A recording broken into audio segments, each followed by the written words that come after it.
Gospe in gospodje, z nami legenda slovenske košarke, ne samo slovenske v Sloveniji, ampak slovenske tudi pri nas. Peter Brumen, kako si, Peter? Boljš ne mora biti. Smo na obletnici športnega društva Kontovel, no da slišimo tvoje voščilo za to društvo, ki ga ti dobro poznaš. Sem počaščen, da sem bil povabljen. Če zdaj dobro zračunam, sem prišel na Kontovel tako 9 let po ustanovitvi društva, sem že bil na Kontovelu trener z tisto neverjetno skupino igralcev, rojenih leta 60. Mauro Čuk, Ivo Starc, Marko Ban, leto dni mlajši Tolo Starc. Priključeni so bili pa k nam takrat 4 zelo dobri 60-letniki izbora. Udovič, Trevisan, Bruno Knajp in Andrej, ne, še en mi manjka, Rado Race. In s tisto ekipco smo naredili takrat en dober temelj za mnogo kasnejši nastanek Jadrana, ki je baziral na teh igralcih Marko Ban, Tolo Starc in kompanija.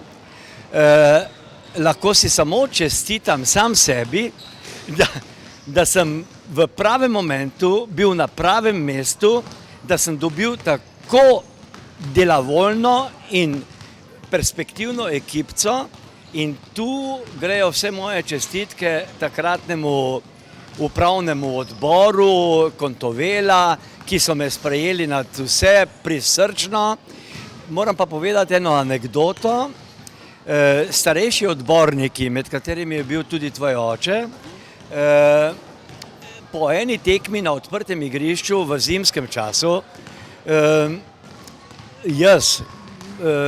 ljudje so me takrat že poznali, da sem, bom povedal po vaše, rompikojoni, in sem se spozabil in sem eno od kletvic, ki pri meni kletvice kar letijo, je bila neki zvezi z Bogom. In po tekmi jo zmagamo, vsi veseli, navdušeni, me povabijo za šank in tam me dobijo te stari odborniki kontovelski in mi rečejo: bravo Pero, bravo Peter, čestitamo, ampak veš, v bodoče, dej, izogibaj se beštemi, kjer je v zvezi z Bogom. Na vekomaj amen sem si zapomnil ta nasvet in nikoli več nisem. Sem še beštemjal, ja, ampak nikoli več, s tem, ker so mi iskreno povedali: Peter, v teh krajih to ne gre. No, jaz sem še danes se tega spomnim in sem hvaležen tem gospodom, da so me posvarili. Peter, povej še to, kje si zdaj, kje to dobimo, s kom deliš oziroma komu deliš svoje znanje? Lahko bi miroval, lahko bi čital časnike, sprehajal vnučko in vnuka, ampak žena bi me bila hiter, bi me imela dovolj. In zaradi tega sem, po tistem, ko sem prenehal delati v zamejstvu, čez pol leta so mi že ponudili ekipo pri društvu, v katerem sem pred 20 leti že delal. Tam je tudi Andrej Žagar delal, tudi bivši trener v zamejstvu.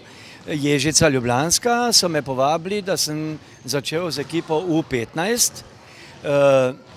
Krasna ekipca, ki sem jo pripeljal do konca U17. Prišli smo v finalno tekmovanje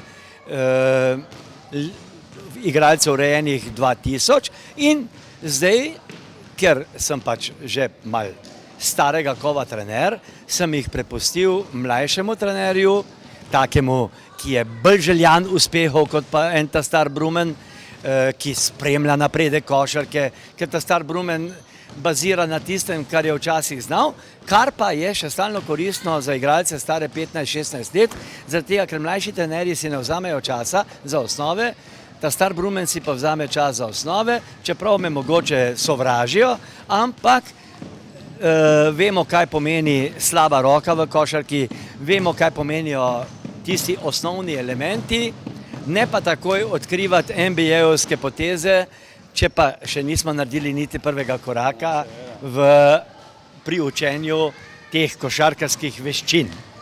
Jaz se ti zahvaljujem, hvala lepa za lep pogovor in pozdravim to našo spletno publiko s tistim načinom, s katerim si ti pozival igralce k poslušanju. Ks, ks, ks, ks, ks. Še velja, še velja. Skupaj smo!